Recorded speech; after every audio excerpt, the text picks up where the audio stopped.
Okay, let's look at the integumentary system. So this system covers the body. Okay, so the integumentary system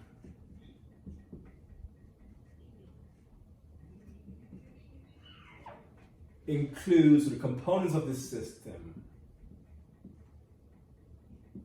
are one, the integument, what we call the skin, and things derived from the skin, such as your hair, nails, and your sweat glands.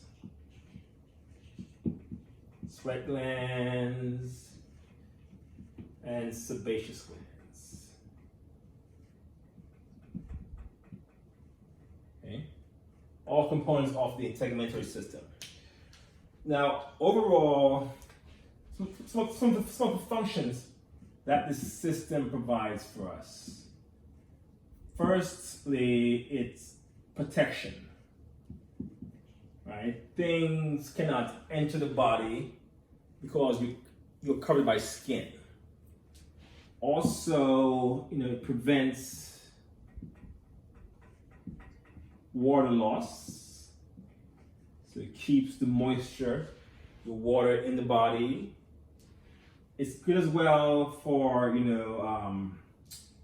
producing vitamin D, which is important for our metabolism or calcium intake, calcium absorption.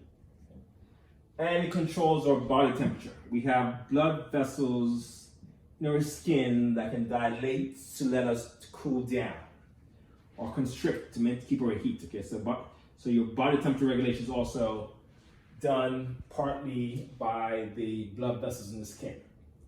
Okay, let's look at the integument. Excuse me.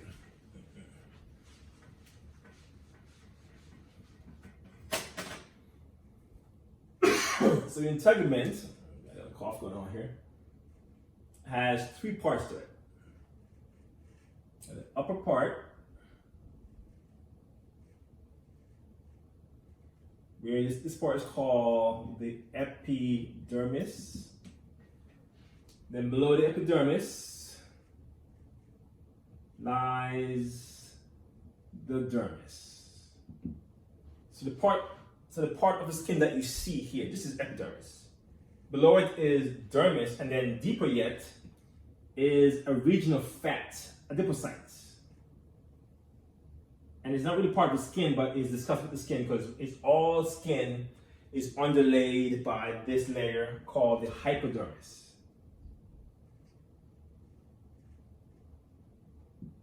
Okay. So the epidermis is basically adipose tissue, fat cells. The dermis is basically connective tissue, and the epidermis is epithelial tissue, if you want to know what are the main tissue types that you find in these three regions, okay? Let's look at the epidermis. So this right here is just regions of skin or integument. Now, the epidermis itself has 5 strata to it. So let's look at that part. So I'm going to erase this again and start again. So the strata of your epidermis. Okay. So the first layer of cells, it's a single layer of cells here at the bottom. The single layer of cells here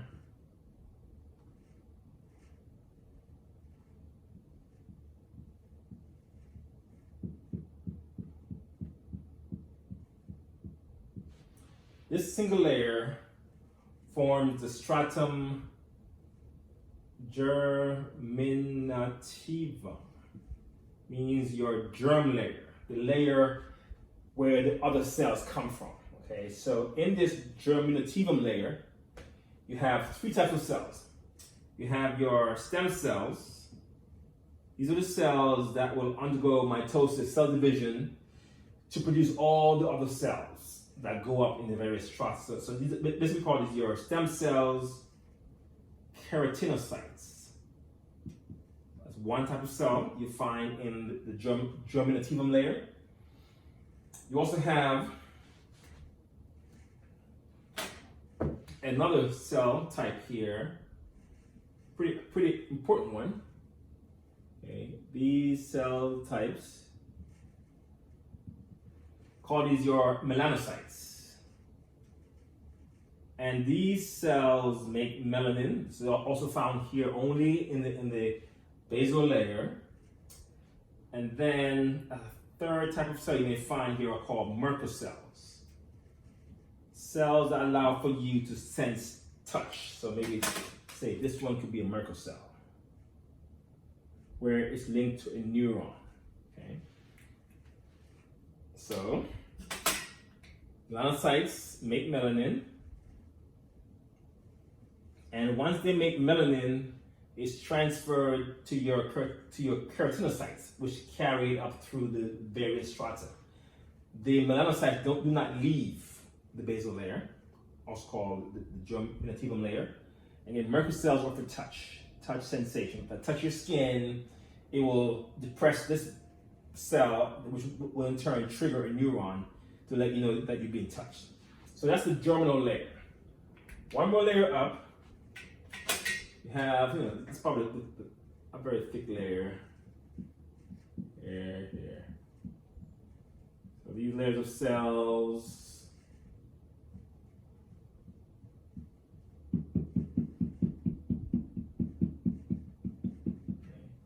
This strata is called your stratum spinosum. So stratum spinosum.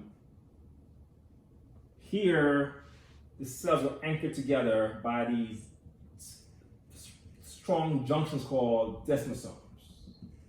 Okay. So you have desmosomes to hold the cells together. And you're also having here some of your immune cells called your dendritic cells.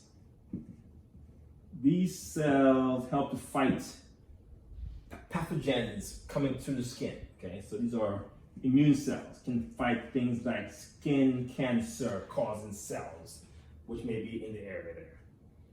Okay, then go next layer up. You get to your stratum granulosum. At this point, a process called keratinization begins. So stratum granulosum. Okay. Here, the cells start to die. So keratinization begins here, meaning the cells get filled with keratin, a hard protein that basically makes the skin water permeable because of the keratin filling up the cells. And as they're filled with keratin, they lose their organelles, so they die and just become, fat over keratin basically here. As you go up, all the remaining cells are now said to be keratinized, dead cells. So here's the stratum granulosum. And then in thick skin only, there's another layer in thick skin where the cell, about 2 to 3 cell layers thick, of cells which are translucent, meaning light passes through them quite easily. That's called your stratum lucidum. Stratum lucidum, only in thick skin. Thick skin refers to the palm and soles. Okay, only those will have this layer, and then the top layer can be quite thick depending where you are, especially in thick skin. It's quite thick, as the term thick skin suggests. But here in this top layer, your cells are just dead, keratinized, flattened cells, stack together. Okay, it can be stacked together. The thick skin or not so thick, but the idea is they're dead cells up top.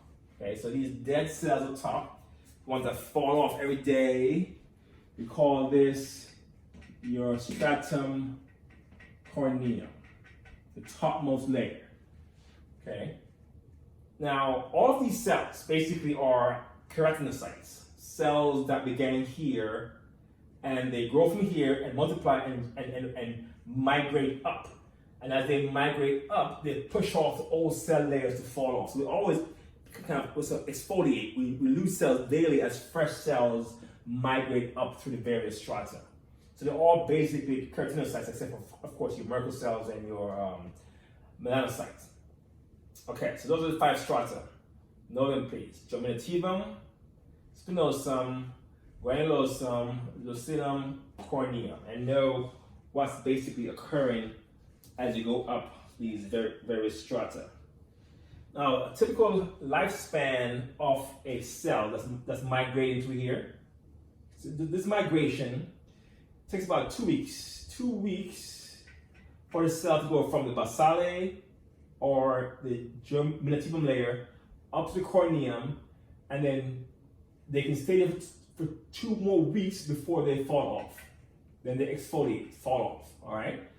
So that's why, if you have a tan, for example, the tan doesn't last forever, because after 4 weeks you have fresh cells, and those 10 cells fall off. So it's a constant process. So it's basically a 4-week lifespan for a typical keratinocyte. Okay. Let's see. All right, let's pause here.